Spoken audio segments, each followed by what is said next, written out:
Hello, ಎಲ್ರಿಗೂ ನಮಸ್ಕಾರ. ಇವತ್ತು ಡೋರಿ ಹಾಕಿದರೆ ಯಾವ ರೀತಿ ಬ್ಲೌಸ್ ಕಟ್ಟಿಂಗ್ ಮಾಡಬೇಕಾಗುತ್ತೆ ತಗೊಂಡು ಎಲ್ಲಕ್ಕೂ ಕಾಮನ್ನಾಗಿ ಡೋರಿ ಹಾಕ್ತೀವಿ. ಆದರೆ ಇದಕ್ಕೆ ಯಾವುದೇ ಡೋರಿ ಇಲ್ಲ, ಏನು ರೌಂಡ್ ಶೇಪ್ ಇದೆ ಸೇಮ್ ಇದೇ ಥರ ಸ್ಟಿಚ್ ಮಾಡೋದಕ್ಕೆ ಹೇಳಿದ್ದಾರೆ. ಯಾವ ರೀತಿ ಕಟ್ಟಿಂಗ್ ಮಾಡ್ಕೊಳ್ಳೋದು, ತೋಳಿನ ಉದ್ದ ಎಷ್ಟು ತೊಗೊಬೇಕು, ಆರ್ಮೋಲ್ ಎಷ್ಟು ತೊಗೊಬೇಕು ಅನ್ನೋದನ್ನು ಈ ಬ್ಲೌಸ್ ಅವ್ರಿಗೆ ಕರೆಕ್ಟಾಗಿ ಆಗುತ್ತಂತೆ. ಹಂಗಾಗಿ ನಾನು ಇದರೊಳಗೆ ಎಷ್ಟಿದೆಯೋ ಅಷ್ಟನ್ನೇ ತೊಗೊತೀನಿ, ಯಾವುದನ್ನು ಎಕ್ಸ್ಟ್ರಾ ಆ್ಯಡ್ ಮಾಡಲ್ಲ. ಈಗ ಫಸ್ಟು ನಾವೇನು ಮಾಡಬೇಕಾಗುತ್ತೆ, ಬ್ಲೌಸ್ ಉದ್ದ ಎಷ್ಟಿದೆ ಅಂತ ತೆಗೆದುಕೊಳ್ಳಿ. ನಾನಿಲ್ಲಿ ಅಳತೆ ಎಲ್ಲ ಫುಲ್ ತೊಗೊಂಡ್ಬಿಡ್ತೀನಿ, ಒಂದೇ ಸಲ ಹೇಳ್ತೀನಿ, ಆಮೇಲೆ ಅದನ್ನು ಇಟ್ಕೊಳ್ಳೋಣ. ಬ್ಲೌಸ್ ಬಂದು ಶೋಲ್ಡರ್ ಸ್ಟಿಚ್ ಏನಿರುತ್ತೋ ಅಲ್ಲಿಂದ ಕರೆಕ್ಟಾಗಿ ಇಟ್ಕೊಳ್ಳಿ. ಬ್ಲೌಸಿನ ಉದ್ದ ಬಂದು 14 ಇಂಚಿದೆ ಫ್ರೆಂಡ್ಸ್, 14 ಇಂಚು ಬ್ಲೌಸಿನ ಉದ್ದ ಬಂದು. ಬ್ಯಾಕ್ ಡೀಪ್ ಬಂದು ನೀವು ಕೆಳಗಿಂದ ಬೇಕಾದ್ರೂ ಇಟ್ಕೊಬೋದು, ಮೇಲಿಂದ ಬೇಕಾದರೂ ಇಟ್ಕೊಬೋದು. ಹಿಂಗೆ ಇಟ್ಕೊಳ್ಳಿ. 9.25 ಇದೆ ಫ್ರೆಂಡ್ಸ್, ಬ್ಯಾಕ್ ಡೀಪ್ ಬಂದು 9.25 ಇದೆ. ಆರ್ಮೋಲ್ ರೌಂಡಿಂಗ್ ಬಂದು ಹಿಂಗೆ ಇಟ್ಕೊಳ್ಳಿ, ಯಾಕಂದರೆ ಇವ್ರು ಹಿಂಗೆ ಕಟ್ ಮಾಡಿದ್ದಾರೆ. ಯಾವ ರೀತಿ ಇದೆಯೋ ಹಂಗೆ ಇಟ್ಕೊಂಡು ಬ್ಯಾಕಲ್ಲೇ ತೆಗೆದುಕೊಳ್ಳಿ, ತೊಂದರೆ ಇಲ್ಲ. ಅದೇ 5.25 ಇವರು 5.25 ಇಟ್ಕೊಂಡಿದ್ದಾರೆ. ನಾನು 5.75 ಹೋಗ್ತೀನಿ ಫ್ರೆಂಡ್ಸ್. ಆರ್ಮೋಲು ನಾನು 1/4 ಇಂಚ್ ಎಕ್ಸ್ಟ್ರಾ ತೊಗೊತೀನಿ. ಬ್ಯಾಕ್ ಟಿಪ್ 9.25, ಬ್ಲೌಸ್ ಉದ್ದ 14, ಆರ್ಮೋಲ್ ಬಂದು 5.25 ಇದೆ, ನಾನು 5.75 ಇಡ್ತೀನಿ. ಶೋಲ್ಡರ್ ರೆಡಿ ಎಷ್ಟಿದೆ ನೋಡ್ಕೊಳ್ಳಿ. 3 ಇಂಚಿದೆ ಫ್ರೆಂಡ್ಸ್, ಇದು 3 ಇಂಚಿದೆ.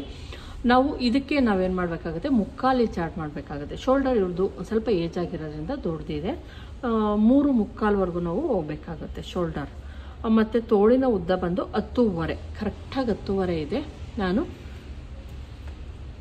ಮಿಕ್ಕಿದ್ದೆಲ್ಲ ತೊಗೊಂಡಂಗಾಯಿತು.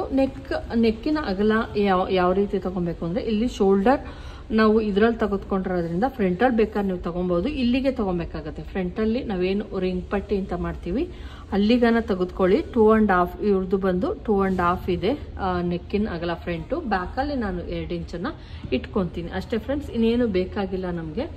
ಈಗ ಫ್ರಂಟ್ ಡಿಪ್ ನೋಡ್ಕೊಬೇಕಾಗುತ್ತೆ. ಫ್ರಂಟ್ ಡಿಪ್ ಕರೆಕ್ಟಾಗಿ ನೋಡ್ಕೊಳ್ಳೋಣ.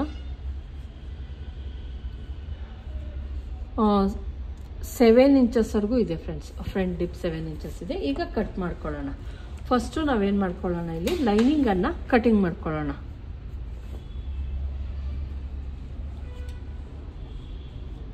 ಇಟ್ಕೊಳ್ಳಿ.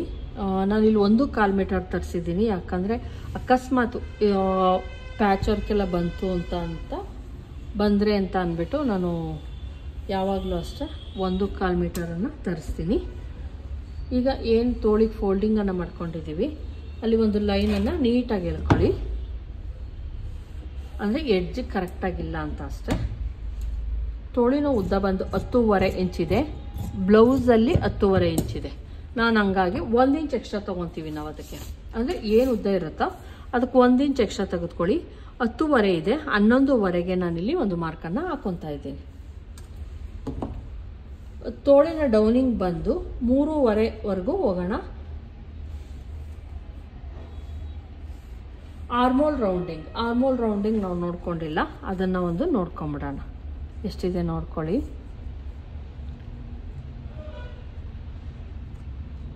7.25 ಇದೆ ಫ್ರೆಂಡ್ಸ್. 7.25 ಎಲ್ಲಿಗೆ ಬರುತ್ತೆ ನೋಡಿಕೊಂಡು ನಾನಿಲ್ಲಿ ಒಂದು ಮಾರ್ಕನ್ನು ಹಾಕೊತೀನಿ. ಈ ಥರ ಒಂದು ಶೇಪ್ ಕೊಟ್ಕೊಳ್ಳಿ. ತೋಳಿನ ಏನು ಫ್ರಂಟ್ ಇರುತ್ತೆ ಅದಕ್ಕೂ ಕೂಡ 1/2 ಇಂಚ್ ಬಿಟ್ಬಿಟ್ಟು ಎಲ್ಲಿಗೆ ಬರುತ್ತೋ ಅಲ್ಲಿಗೆ ನೋಡಿಕೊಂಡು ನೀವು ನೀಟಾಗಿ ಹಿಂಗೆ ಇಟ್ಕೊಂಡು ಕೂಡ ನಾವು ಎಲ್ಲಿಗೆ ಬರುತ್ತೋ ಅಲ್ಲಿಗೆ ನೋಡಿಕೊಂಡು ನೋಡಿ. ನಾವೇನು 3.25 ಇಂಚ್ ತೊಗೊಂಡಿದ್ವಿ ಅದು ಕರೆಕ್ಟಾಗಿದೆ ನೋಡಿ. ಇಲ್ಲಿಗೆ ಅವ್ರದ್ದು ಸ್ಟಿಚಿಂಗ್ ಇದೆ, ನಮ್ಮದು ಮೇಲ್ಗಡೆಗೆ ನೋಡಿ ಹಿಂಗೆ ಸ್ಟಿಚ್ ಹಾಕೊಂಡ್ಬಿಟ್ರೆ ಮುಗೀತು. ಇಲ್ಲಿಗೆ ಸ್ಟಿಚಿಂಗ್ ಇದೆ, ನಾನು ಇಲ್ಲಿ ಕಟ್ಟಿಂಗ್ ತೊಗೊಂಡಿದ್ದೀನಿ, ಕರೆಕ್ಟಾಗಿ ಬರುತ್ತೆ.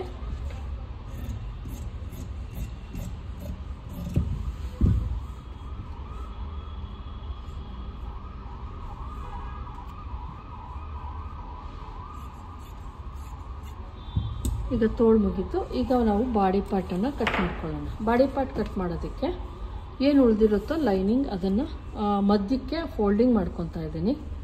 ಫೋಲ್ಡಿಂಗ್ ಮಾಡಿಕೊಂಡು ನೀಟಾಗಿ ಹಿಂಗೆ ಇಟ್ಕೊಂಡು ದಯವಿಟ್ಟು ನೀವು ಪ್ರೆಸ್ಸಿಂಗ್ ಮಾಡ್ಕೊಳ್ಳಿ. ನೀವೇನೇ ಕಟ್ಟಿಂಗ್ ಮಾಡಿ ಪ್ರೆಸ್ಸಿಂಗ್ ಮಾಡ್ಕೊಳ್ಳಿ.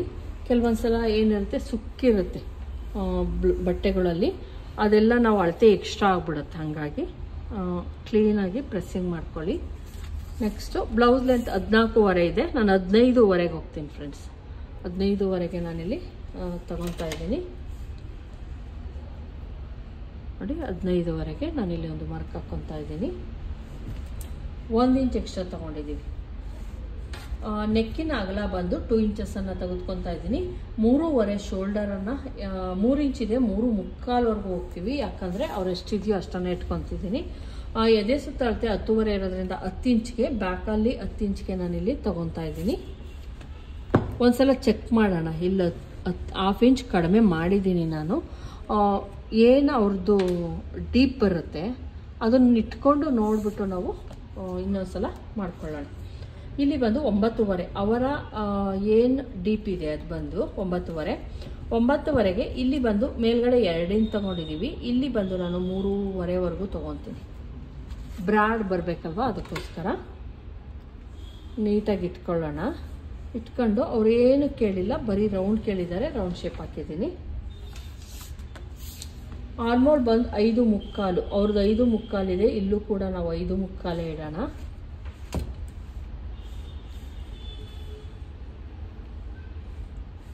ಇಲ್ಲಿಂದ 1 ಇಂಚು ಅಥವಾ 1.25 ಇಂಚ್ಗೆ ನೀವು ಒಂದು ಮಾರ್ಕನ್ನು ಹಾಕ್ಕೊಳ್ಳಿ. ನಾವು ತುಂಬ ಕಡಿಮೆ ತಗೊಂಡಾಗ ಆರ್ಮೋಲು 1 ಇಂಚಿಗೆ ತಗೊಂಡ್ರೆ ಸಾಕಾಗುತ್ತೆ. ಇಲ್ಲಾಂದ್ರೆ ಏನಾಗುತ್ತೆ, ತುಂಬ ಮೇಲಕ್ಕೆ ಬಂದುಬಿಟ್ಟು ಏನಿಲ್ಲ 1.25ಗೆ ಹಾಕ್ತೀವಿ, ಅದು ಮೇಲಕ್ಕೆ ಬಂದು ಶೇಪ್ ಕರೆಕ್ಟಾಗಿ ಕೂರಲ್ಲ. ಈಗ ಇವ್ರದ್ದು ಫುಲ್ ಆಯಿತು. ಈಗ ಒಂದ್ಸಲ ಚೆಕ್ ಮಾಡೋಣ. ಅವ್ರದ್ದು 10.5 ಇತ್ತು, 10.5 ಬಂತು ಅಂದರೆ ಕರೆಕ್ಟಾಗಿ ಅಳತೆ ಇದೆ ಅಂತ ಅರ್ಥ. ನೋಡಿ ಅವ್ರದ್ದು ಎದೆ ಸುತ್ತಳತೆ ಏನಿದೆಯೋ 10.5 ಅದು ಕರೆಕ್ಟಾಗಿರೋದ್ರಿಂದ ಶೋಲ್ಡರ್ ಡ್ರಾಪ್ ಆಗಲ್ಲ, ಮತ್ತು ಈ ಪಾರ್ಟಲ್ಲೂ ಕೂಡ ಲೂಸ್ ಅನ್ನೋದು ಆಗಲ್ಲ. ಮತ್ತು ಡಾಟ್ ಹಿಡಿಯೋದಕ್ಕೆ ಮಧ್ಯಕ್ಕೆ ಹಿಂಗೆ ಫೋಲ್ಡ್ ಮಾಡಿಕೊಂಡು ಇಲ್ಲಿಗೊಂದು ಹಾಕಿ ಮೇಲಕ್ಕೆ ಹೈಟ್ ಬಂದು 4 ಇಂಚಸ್ವರೆಗೂ ನಾವು ತೊಗೊಬೋದು. ಇಲ್ಲಿಂದ 1/2 ಇಂಚು ಹಿಡಿದು ಇಲ್ಲಿ ಒಂದು ಸ್ವಲ್ಪ ಜಾಸ್ತಿ ಬೇಡ, ಸ್ವಲ್ಪ ಏನು ಮಾಡೋಣ, ಸ್ಲೋಪ್ ಕೊಡೋಣ ಬ್ಯಾಕ್ ಪಾರ್ಟಲ್ಲಿ.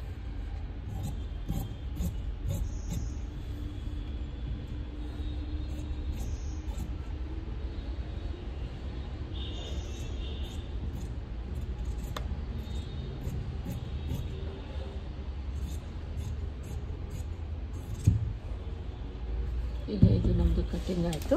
ಈಗ ನೆಕ್ಕು ಅಷ್ಟೇ ಇಲ್ಲಿ ಕಟ್ ಮಾಡ್ಕೊಂಬಿಡೋಣ, ನೀಟಾಗಿ ಕಟ್ ಮಾಡ್ಕೊಳ್ಳೋಣ.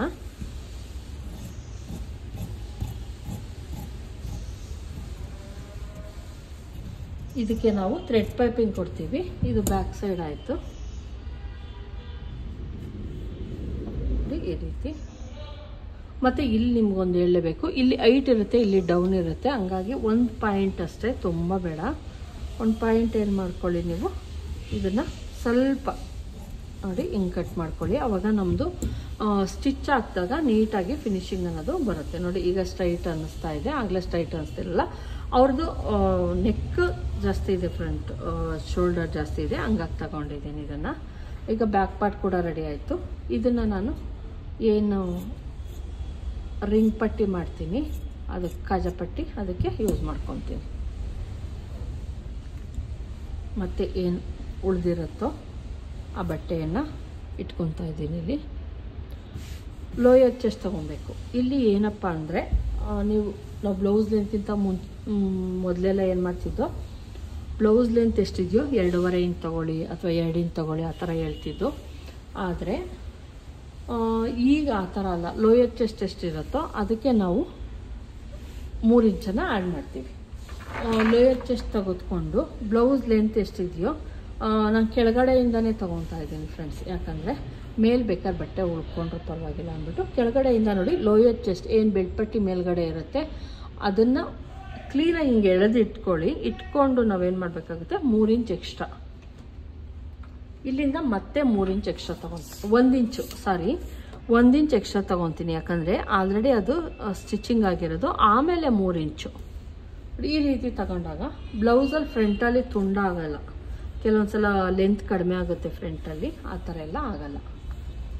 ಇಲ್ಲಿಂದ ಸೆಂಟರಲ್ಲಿ 3 ಇಂಚ್ ಒಂದು ಮಾರ್ಕ್ ಹಾಕಿದ್ದೀವಲ್ಲ, ಅದು ಹಂಗೆ ಇರಲಿ.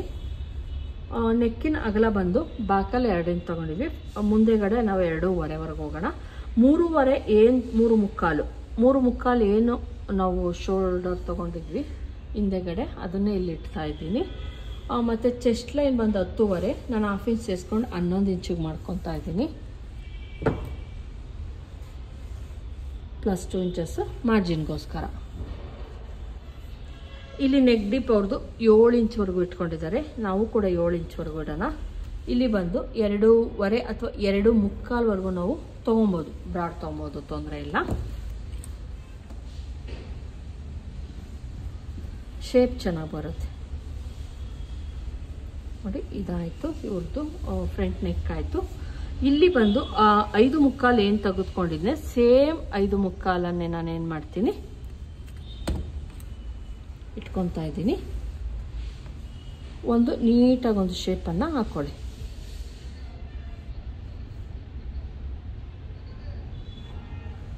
ಶೇಪ್ ಹಾಕ್ಕೊಂಡ್ವಿ. ಇಲ್ಲಿಂದ 4 ಇಂಚಸ್ಗೆ ಒಂದು ಮಾರ್ಕ್ ಹಾಕ್ಕೊತಾ ಇದ್ದೀನಿ. ಇಲ್ಲಿ 3 ಇಂಚಸ್, ಇಲ್ಲೂ 3.5 ಈ ಥರ ಒಂದು ಶೇಪ್ ಹಾಕ್ಕೊಂಬಿಡಿ. ಬೆಡ್ ಪಟ್ಟಿಗೆ ಶೇಪ್ ಹಾಕ್ಕೊಳ್ಳಿ. ಇವೆರಡರ ಮಧ್ಯೆ ನಾನು ಇಲ್ಲಿ ಫೋಲ್ಡಿಂಗ್ ಮಾಡಿ ಒಂದು ಡಾಟ್ ಪಾಯಿಂಟ್ ಹಿಡಿತಾ ಇದ್ದೀನಿ. ಇಲ್ಲಿಂದ 3 ಇಂಚಸ್ಗೆ ಒಂದು ಮಾರ್ಕು, ಮತ್ತೆ 3 ಇಂಚಸ್ಗೆ ಒಂದು ಮಾರ್ಕು. ಹೈಟ್ ಕೂಡ ಮಧ್ಯಕ್ಕೆ ಅಂದರೆ ಸೆಂಟ್ರಿಗೆ 3 ಇಂಚ್ ಮಾಡ್ಕೊಳ್ಳಿ.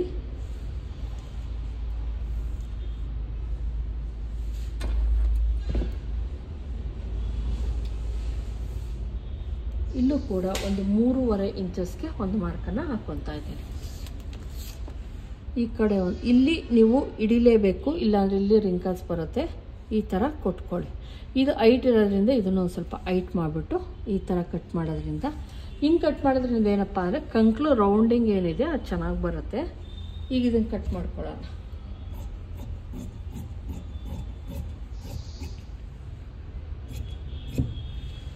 ಬೆಲ್ಟ್ ಪಟ್ಟಿಗೆ ನಾವು ಇಷ್ಟೇ ತೊಗೊಬೇಕು ಅಂತ ಇಲ್ಲ, ಯಾಕಂದರೆ ಇಲ್ಲಿ ಡಾಟ್ ಹಿಡಿತೀವಲ್ಲ ಆಟೋಮೆಟಿಕಲಿ ಕಡಿಮೆ ಆಗುತ್ತೆ. ನೀವು ಒಂದು ಸ್ವಲ್ಪ ಕಡಿಮೆ ತಗೊಂಡ್ರು ಹಿಡಿಯುತ್ತೆ.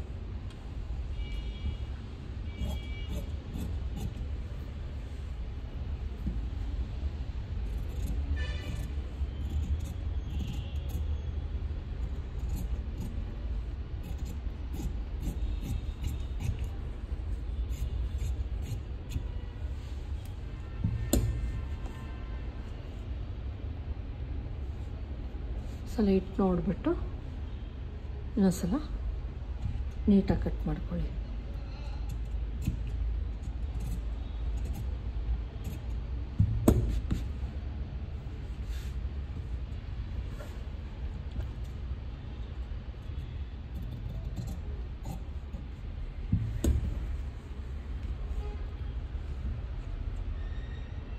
ನಾಚು ಹಾಕ್ಕೊಂಡ್ರೆ ನೀವು ಆ ನಾಚು ಮತ್ತು ಈ ನಾಚು ಸೇರಿಸಿ ನೀವು ಡಾಟ್ ಹಿಡಿಬೇಕಾದ್ರೆ ಹಿಡಿಬೋದು.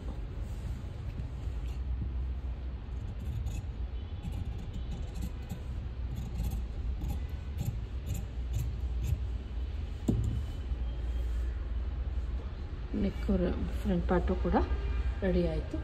ಏನು ಎಕ್ಸ್ಟ್ರಾ ಉಳಿದಿದೆಯೋ ಇದರಲ್ಲಿ ನಾವು ಬೆಲ್ಟ್ ಪಟ್ಟಿಗೆ ಇನ್ನೊಂದು ಲೇಯರನ್ನು ಕಟ್ ಮಾಡ್ಕೊಳ್ಳೋಣ. ಆಗಲೇ ಒಂದೇ ಸೆಟ್ ಸಿಕ್ಕಿತ್ತು ನಮಗೆ, ಇನ್ನೊಂದು ಸೆಟ್ ತಗೊಳ್ಳೋಣ.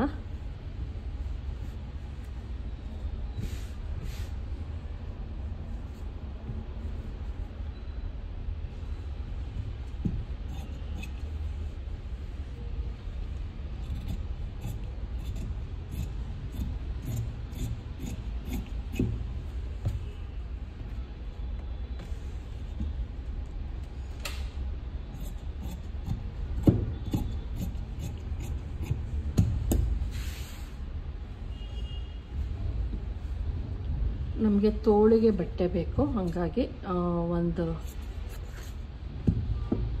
ಕಟ್ ಮಾಡ್ಕೊಂಡಿದ್ದೀನಿ.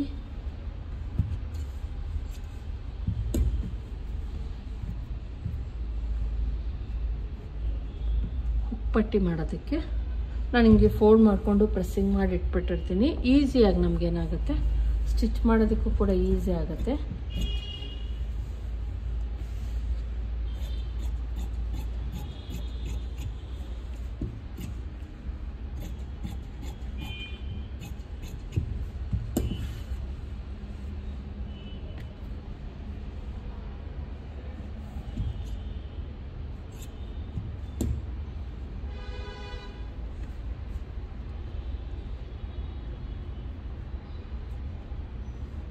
ಈಗ ಮೇನ್ ಬಟ್ಟೆ ಕಟ್ ಮಾಡ್ಕೊಳ್ಳೋಣ.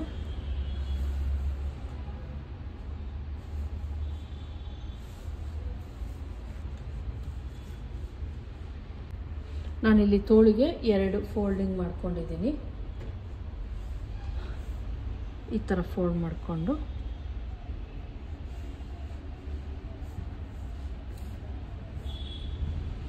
ಏನು ಎಕ್ಸ್ಟ್ರಾ ಕೂಡಿಸ್ಕೊಬೇಕೋ ಅದು ಕೂಡಿಸ್ಕೊಂಡ್ರೆ ಆಯ್ತು. ಆ ಕಡೆ ಸೈಡ್ ಈ ಕಡೆ ಸೈಡು ಈಗ ಕಟ್ ಮಾಡ್ಕೊಂಬಿಡೋಣ. ಬಾರ್ಡರ್ ಇರೋದನ್ನ ಕಟ್ ಮಾಡ್ಕೊತಾ ಇದ್ದೀನಿ.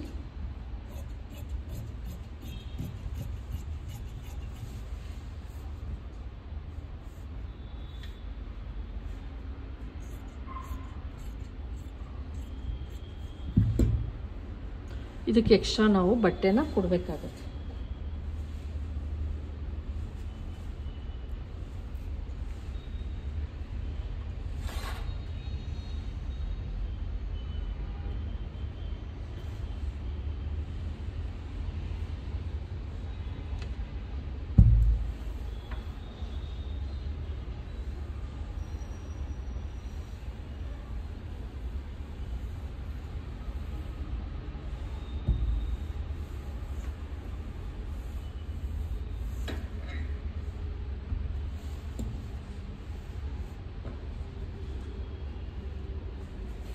ನೀಟಾಗಿ ಪ್ರೆಸ್ಸಿಂಗ್ ಮಾಡ್ಕೊಳ್ಳಿ. ಈಗ ಬ್ಯಾಕ್ ಪಾರ್ಟನ್ನು ಕಟ್ ಮಾಡ್ಕೊಳ್ಳೋಣ.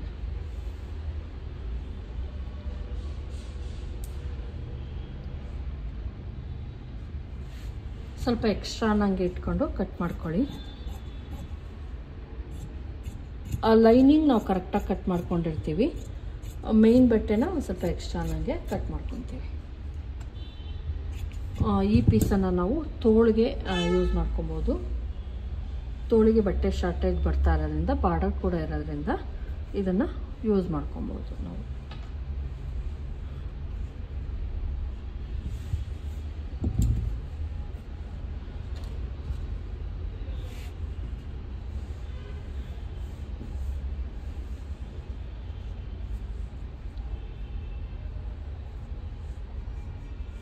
ಅಕಸ್ಮಾತ್ ನಿಮಗೇನಾದರೂ ಬಟ್ಟೆ ಶಾರ್ಟೇಜ್ ಬಂತು ಅಂದರೆ ಹಿಂಗೆ ಓಪನ್ನಾಗಿ ಇಟ್ಕೊಂಡು ನೀವು ಮಾಡ್ಕೊಬೋದು. ಯಾಕಂದರೆ ನಮ್ದು ಈ ಕಡೆ ಸೈಡ್ ಓಪನ್ನೇ ಬರುತ್ತಲ್ವ, ಹಂಗಾಗಿ ಇಟ್ಕೊಂಡು ನೋಡಿಕೊಂಡು ಮಾಡ್ಕೊಳ್ಳಿ.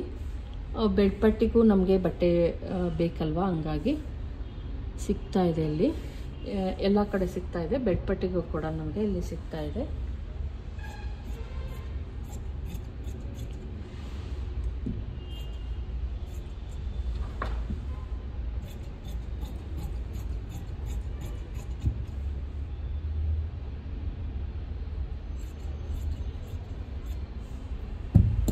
ಇದಕ್ಕೆ ನಾವು ಮೆರೂನ್ ಕಲರ್ ಬೇಕಾದರೂ ಕೊಡ್ಬೋದು, ಇಲ್ಲಾಂದರೆ ಗೋಲ್ಡ್ ಕೊಡ್ಬೋದು. ನಾನು ಮೆರೂನ್ ಕೊಡ್ತೀನಿ, ಚೆನ್ನಾಗಿ ಕಾಣಿಸುತ್ತೆ.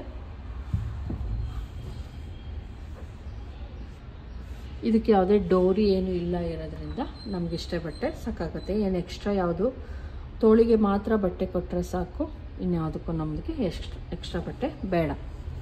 ನೋಡಿದ್ರಲ್ವ ಫ್ರೆಂಡ್ಸ್ ಯಾವ ರೀತಿ ಬ್ಲೌಸ್ ಕಟ್ಟಿಂಗ್ ಮಾಡೋದು ಅಂತ. ಇವರು ಕೂಡ ನ್ಯೂ ಕಸ್ಟಮರ್ಸ್, ನನಗೆ ಫಸ್ಟ್ ಟೈಮ್ ಕೊಟ್ಟಿರೋದು.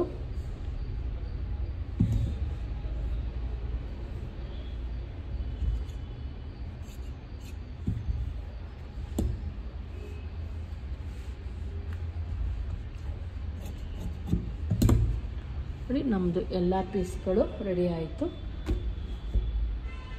ನೀವು ಮಿಕ್ಸ್ ಮ್ಯಾಚ್ ಮಾಡಿ ಏನನ್ನು ಥ್ರೆಡ್ ಪೈಪಿಂಗನ್ನು ಆವಾಗ ಕಾಂಟ್ರಾಸ್ಟ್ ಕೊಟ್ಟಾಗ ತುಂಬ ಚೆನ್ನಾಗಿ ಪೈಪಿಂಗು ಮೆರೂನ್ ಕಲರ್ ಕೊಡ್ಬೋದು ಅಥವಾ ವೈಟ್ ಕೊಡ್ಬೋದು. ನಾನಿಲ್ಲಿ ಮೆರೂನ್ ಕೊಡ್ತೀನಿ. ಈ ವಿಡಿಯೋ ಇಷ್ಟ ಆಗಿದ್ರೆ ಲೈಕ್ ಮಾಡೋದನ್ನು ಮರಿಬೇಡಿ. ದಯವಿಟ್ಟು ಸಬ್ಸ್ಕ್ರೈಬ್ ಮಾಡ್ಕೊಂಡು ನೋಡಿ. ಇಷ್ಟ ಆಗಿ ಲೈಕ್ ಮಾಡಿ. Thank you friends. ಮತ್ತೆ ಸಿಗ್ತೀನಿ ಇನ್ನೊಂದು ವಿಡಿಯೋದಲ್ಲಿ. ಅಲ್ಲಿವರೆಗೂ ನಮಸ್ಕಾರ.